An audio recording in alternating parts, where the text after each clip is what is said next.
I'm just going to start by saying there's a lot of adulthood.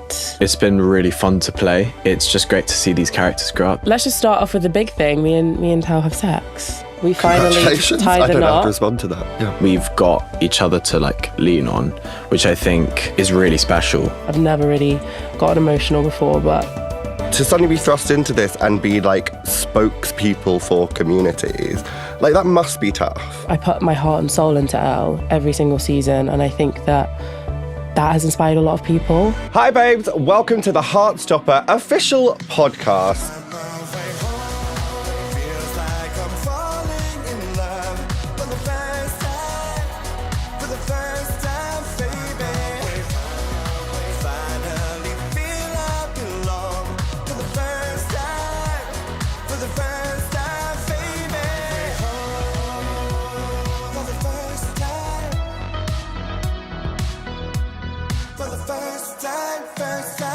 I'm your host, Tia Coffey, otherwise known as the Glamorous Geek, and I'm a massive Heartstopper fan. I'm thrilled to be right here at Netflix HQ, ready to talk to the Heartstopper cast about all the behind-the-scenes tea and gossip on Heartstopper Season 3. This week, I'm joined by the gorgeous Yasmin Finney and the iconic Will Gow.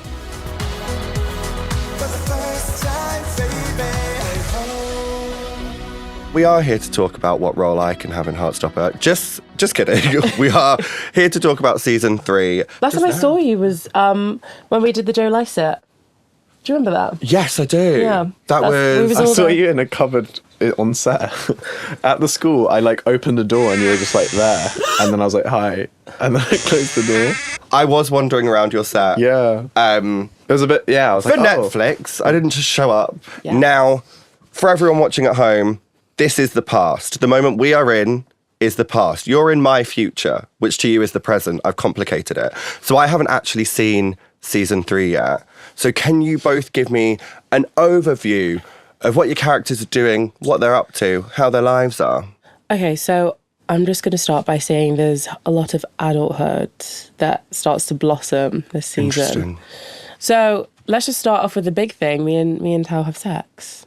We finally Congratulations. tied I the don't knot. have to respond to that. Yeah. Yeah, I mean, no, it's just a natural thing. And what I quite like about it is the way it's done. It's obviously catering to all audiences, so it's PG friendly to watch. But not only that, it's just quite nice to have a trans girl on screen, having just, I don't know, you see the complications of being trans, and you see it's not just easy to kind of have those relationships and go deep into a sexual relationship with your partner straight away, especially when you've got gender dysphoria and all these complicated things that comes with being trans. So I think we really delve into that and we educate a lot of the audience, hopefully. It's getting very real now. I love that. It's it's getting a bit naughty, but we've still got a message. We're still educating people. Yes. And we love to see that. Amen. How does Tal sort of deal with that?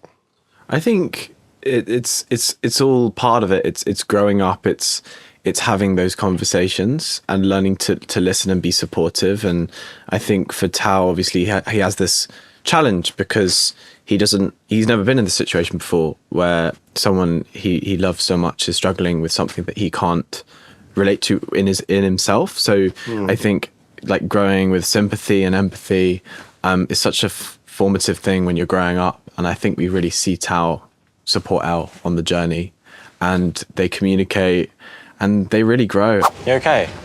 You seem tired. Honestly, this week's been a lot.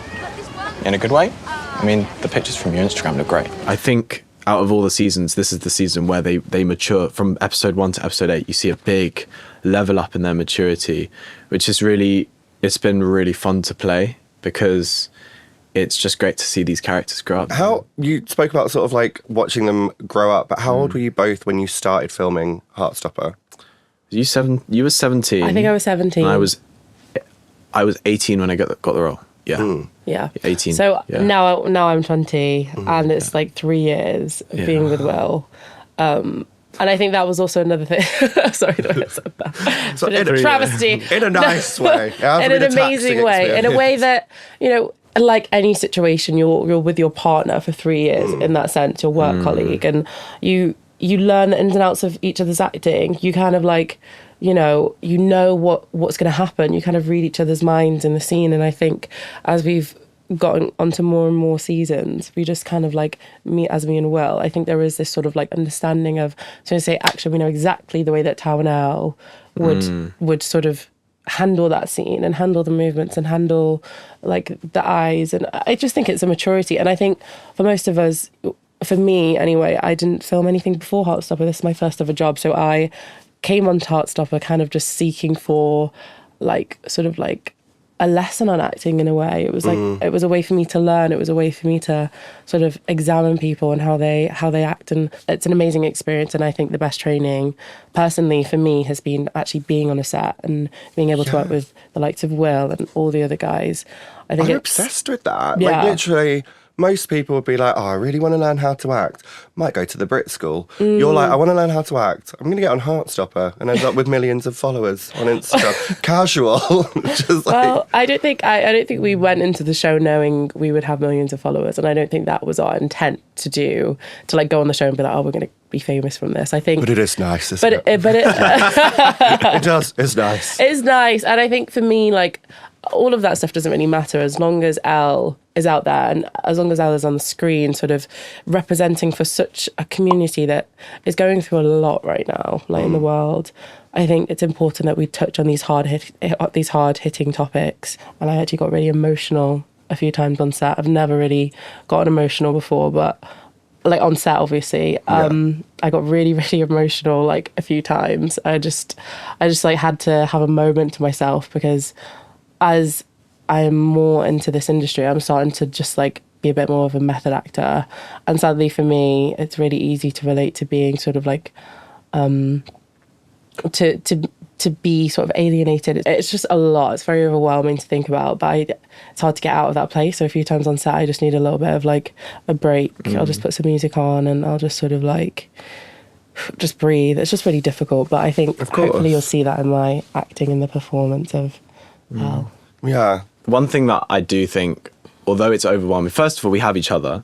Yeah. Like, I think we've got each other to like lean on, which I think is really special and something that I've really cherished is if one of us are going through something, like we're very supportive with each other. I think that helps it. One of the important things at the moment is like the conversation around allyship and sort of like supporting the trans community, which I don't know if that's something that comes into Tao's character for this season. Is there sort of like a lot of support that you have to give to Elle? Yeah, I think with the struggles and like learning himself and like educating himself and asking Elle for guidance and really listening. I think it's just for Tao, it's all about making sure she's happy and trying to understand, like trying to really understand and get to grips with it. And his determination is like the most beautiful thing in that kind of from the script is he's so eager to learn and make sure that Elle's really comfortable and happy and stuff. Something that everyone should be. I think, I know I made a joke about sort of like the Instagram followers thing and stuff, but it must be difficult at your ages. Obviously, I'm 19, I'm a year younger than you. But at your ages, to suddenly be thrust into this and be like spokespeople for communities, like that must be tough. Oh, yeah. What my mindset is the speaking part of being a spokesperson is inherent in the work. Yeah. I think if we're making a show that's celebrating what we're celebrating and preaching what we're preaching, I think that is enough said. I think that's inherent, but I understand that's just for me. Like, and that's why I'm interested. Yeah, is like, how do you feel? Because you're such a spokesperson for your community, not only the work you do, but also outside of your job and in your day to day. It's like it's inherent in all of that. Like, what's that like? But I feel like now there is this sort of overwhelming pressure with everything that's going on in the media over trans people and the government and their terrible, terrible comments. And I just think like it kind of strips away my childhood and puts me in this world of advocacy for my community, which I am so happy to do. It's just very difficult to have the weight of a whole community, which I'm which I love, and I'm so blessed to have that. You know, I put my heart and soul into Elle every single season, and I think that has inspired a lot of people. And at such a young age, like I find it difficult to understand. Like I couldn't even make a pot noodle at your age. That's a lot, and thank you both for sort of like sharing that. If you could play any other character in Heartstopper, who would you play? Ooh, that's a good question. You did that exactly the same. We're just Even like intentional. sonically like the 3 years of psychic ability. fun, That's yeah. what it is. I would say Nelly, the dog, because how easy is it to just be that gorgeous and to just get stroked all the time? Yeah. And Just have a fun like- time. Yeah, I'd say Nelly. That's quite fair. Yeah. I don't know who I'd be. I'd probably play. I think maybe Mr. Farouk would be quite fun to play. Yeah, Very like stern. stern. Yeah. but deadpan acting. I think deadpan acting is one of the most hilarious forms. You better get out first. And the kids won't shut up about it if they find out we're dating. Oh. So we're dating? We've been seeing each other all summer, so I hope we are. Do you know, I've got a question, which I've gone off script, but I have a genuine piece. question. Here we go. So season 2, we all went to Paris, France, or in French, Paris, France. Oui. And neither of the teachers who came with you taught French. No, Why? Why? because it was like a history trip. Oh, is Mr. Farouk a history teacher? Well, we kind of got to go off in our pairs, didn't we? Because that's where we went to the Musée des Montmartre, the Louvre. You did have an art teacher, so that does make sense. Art teacher, that makes sense. Yeah. But then there is a line that Mr. Farouk says is like, to all of those of you who don't even study French. Like, he said it in a sassy way because he was a bit annoyed. So I think some of the students don't even study French. I don't think Tao studies French. No, and I love that you even know Mr. Farouk's lines. You're actually I know, ready. I'm No, just channeling. ready. Actually, no, here's a Channeling question. it. Who would you play if you had the opportunity? I feel like a Tory sort of energy would be quite good. If you were Tory, Okay. what would your choice of drink be at a party? Oh, I don't know. Maybe just like a little, like vodka, lime, and soda. Is that a really like Very basic nice. Okay. answer? Classy. Yeah, Very refreshing. cool, What would you go for?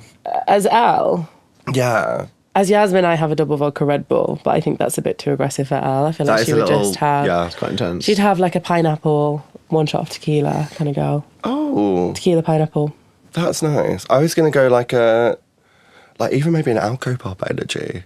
Oh, what? Like an Alco-Pop. What's that? Like a Bacardi Breezer. Like a little, the box. Never had one of those in my life. Are you? Oh, it's like an icicle, like, No, it's not like a little, like it's in a bottle. oh. Like, honestly, like you're too classy for me. Me, like getting a WKD at the Two Brewers in Clapham. Do you know what I mean? One's in the bottle. Very that. What would you go for? What's your bevy of choice? As Tao as me, Straight rum. I think Tao would go for, because he's getting into movies. He's really interested in filmmaking in season 3. He discovers a Artsy. passion. So he's wearing a lot more scarves. His hair changes once again. Oh, And I'd say he drinks red wine. I do actually see red wine and he, scarves and work he together. holds it like that. As so. Yeah, Like very that's- towel. okay. But like with like one of those little candy sticks that look like cigarettes Yeah. on the side Yeah. as well. And he'd pretend Yeah, like a breadstick. I see that. Where do you think the two of them will be in 10 years' time? It's a big question. I'd say they're vibing it out in a cosmopolitan city in Europe. And he's making movies. She's got an art gallery. In 10 years. And yeah, they're vibing it. You've really made it big in that 10-year period. I love Yeah, that. they're like, I think they'd be a very successful couple. I do see that. They've got like power couple Power energy. couple vibes. And career, like, determination vibes. We've got some questions from some super fans. Hi, super fans. Super fans. What are Hi, they called? super fans. They are called, do you know what? I don't know the names because they're not listed here, but I can make up names Okay. if you'd like. Question number 1 from Shane. If you could take any prop from the set home, what would it be and why? I would take, from this season, I'd take the painting of Al. What would you steal from the set? So, as this is in the future, I've already stolen a black t-shirt. Is it a particularly good t-shirt? So good. It just fits really well. I seldom have a t-shirt that fits like my body type, but for some reason they just came in with this t-shirt and I was like, wow. What's your ideal fit? Baggy or tight? It's like quite a slim fit, which I never normally do. I used to always be baggy t-shirts, but it's just really, it's like really nicely hugs cut. you. Yeah, really nicely cut. It makes me look like I do go jogging. Question number 2, which is from Tim. What's one song that always reminds you of your time on Heartstopper? Okay, for me, it's a very specific one. On the first day ever of season 1, we had an Adele song stuck in our head. Chasing Pavements. Oh. That's the song I affiliate with Heartstopper now. Because on the first day, we were all so nervous, but me and Toby, I just remember us all the way down to set, we were just singing that song on repeat. And it was stuck in our heads the whole day. Good vibes. Yeah, that makes me really happy. Thank you so much for joining me here in my living room. This is where I live. Thank Have you had a gorgeous time? Yeah, it's been Thanks fun. for having us. So, wonderful people, we have come to the end of this week's episode, but we have got one thing left, and that is the BFF Challenge with Kit and Joe, round 3. Each week, I'm asking Kit and Joe to take part in a series of challenges. Last time, I'm going to ask you each to come up with a buzzer sound. Why are we like this? Kit is currently in the lead, so that means you've won 2 out of our 2 games so far. Well done. But that could all change on this week's episode of the BFF Challenge with Kit and Joe. Our next challenge is finish the line. You should try rugby. Why are we like this? Go for it. It's good for releasing negative emotions. That is correct. It was your line. You kind of are... Why are we like this? A gay nerd. Yes, correct. Does this mean we are... Why are we like this? Oh, okay. Boyfriends? Correct. You're just going to assume that... Why are we like this? Go for it. It was a girl. It's a she. They're a she. Yes, correct. They're a she. Masculine guys. Can be gay too. Correct. Season 1. That's why I don't remember it. 3 years ago. Honestly, how time flies. I know. It's hard to be confident when all they see me... Why are we like this? Go for it. It's a stereotypical gay... stereotypical gay boy who's bad at sports, isn't it? Yes, correct. How do you know this? That was your line. I know it was my line. That was very impressive. Is that season 2 or season 1? 1. Crazy. Your isn't it? memory is better than mine with that I kind of know. stuff We're normally like, as well. yeah. Wait, are you usually good at remembering? He'll be like, oh yeah, we had like... People's card numbers. We had like McDonald's, you had like a Big Mac on like the 27th of October, 2021 or something. So I don't like a Big Mac. Fun fact about me. Neither do I. No, it's the sauce. I quite like a Very Big Mac strange. personally, but You are now like 3-0 That's fine. on the running games, and we only have one more game to play in the next exciting episode of the Heartstopper official podcast. Gorgeous people, that is it for this episode of the Heartstopper official podcast. But if you're watching on YouTube, please do make sure you like, comment and subscribe. And if you're listening to us on a podcast app, just give us a follow and maybe a cheeky 5 stars. Bye for now.